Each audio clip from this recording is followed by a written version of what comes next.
आपण बनवत आहोत पुरणपोळी. मी अर्धा तास डाळी पाणी भिजत टाकून ठेवलेली. आपण ती कुकरमध्ये टाकून घेऊ. मध्ये आपण पाणी टाकून घेऊया, तेल टाकून घेऊया, तुमचा हळद आणि कुकरचं झाकण लावून ह्याच्या 5-6 शिट्ट्या करून घेऊया. इथे आपण 1 वाटी मैदा घेतला आहे, 1 वाटी गव्हाचं पीठ, दोन्ही मिक्स करून घेऊया. चवीनुसार मीठ आणि हळद,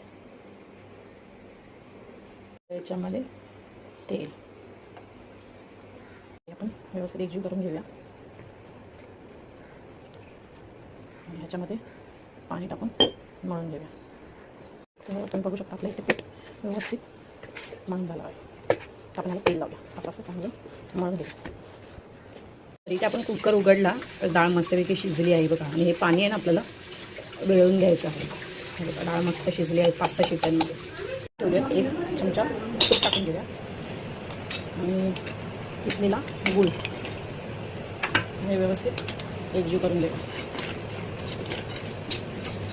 तर आपण याच्यामध्ये डाळ पण टाकून घेतली आहे, हे व्यवस्थित एकजीव करून घेऊया. जोपर्यंत गूळ घट्ट होत नाही तोपर्यंत तरी आपल्याला व्यवस्थित शिजवून घ्यायचं आहे. हे शिजेपर्यंत 10-15 मिनटं तर वाफ आली बघा. पाणी आटेपर्यंत 10-15 मिनटं होऊन गेली आहेत. हे बघा पाणी गुळाचं पाणी आटलं आहे.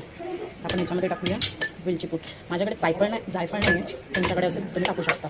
माझ्याकडे नाही म्हणून मी नाही टाकलं. तर इथे आपण पुरणपोळीचं सारण घेतलं आणि गरम गरमच असं वाटायचं आहे. फटाफट होतं गरम गरम, थंड झाल्यावर नाही, गरम असतानाच. हे बघा दाखवते तुम्हाला.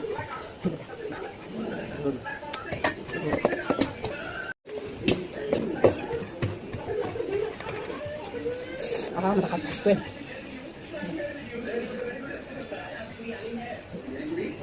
तू काय काळो का येतोय पण. पुरणपोळीचं सारण वाटून झालेलं आहे.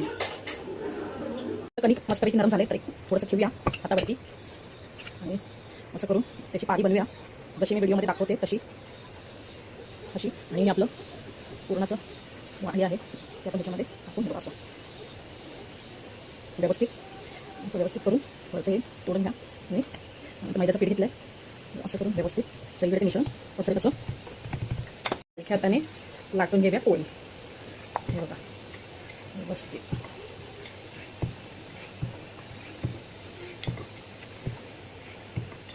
पोळी झाली आहे. मला हे गरम तवा तसं टाकून द्या.